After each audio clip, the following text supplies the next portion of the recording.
आनंद हा एक एक एक एक गोष्टीमध्ये पुढे पुढे जात गेलो आपण तर आम्हाला सुखाचे प्रकार परत कळतात की देहगत सुख, बुद्धिगत सुख, आत्मगत सुख. देहगत सुख म्हणजे हे कनक आणि कांता, म्हणजे माझं सोनं, माझी बायको, माझं घर, माझं दार, ते देहगत. बुद्धिगत विशेष ज्ञानाने त्याच्यापेक्षा मला जास्त समजतं याचं ज्ञान, ते बुद्धिगत. आणि आत्मगत म्हणजे स्वस्वरूपाची ओळख झालेलं ते सुख, ते कशाचीही बरोबरी करू शकत नाही. ते साधू संतांना प्राप्त झालेलं आहे.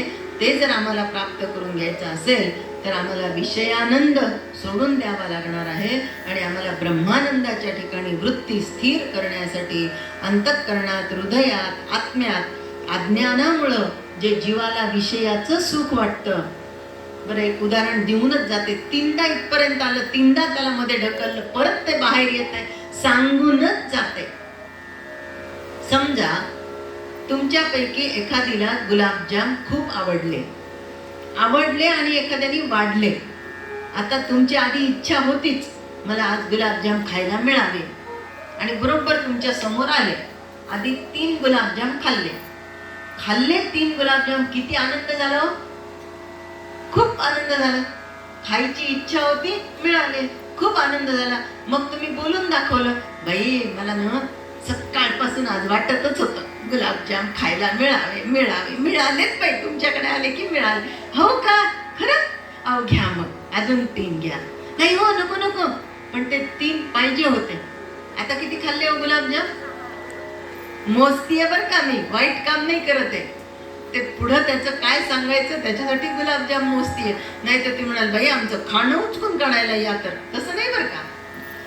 तर किती खाल्ले गुलाबजाम? मग आता तुम्ही 6 खाल्ले.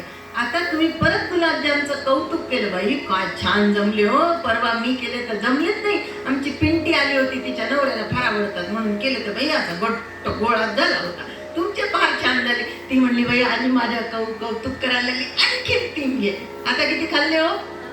9 खाल्ले. आता परत तिची जाऊ आली, ती म्हणते, बाई त्यांच्या हाताने तेवढं खायला, माझ्याकडून नाही का? अहो नको हो, मी खूप खाल्ल्यात. अहो नाही, कसं नाही, तिच्या हाताने तेवढं खायचं ना, आमच्या हाताने नाही. म्हणून आज नाही म्हणून मग ती खायची. अजून 3 खाल्ले. किती खाल्ले हो? बापरे, 12 गुलाबजाम खाल्ले. आता तिची सासू आली,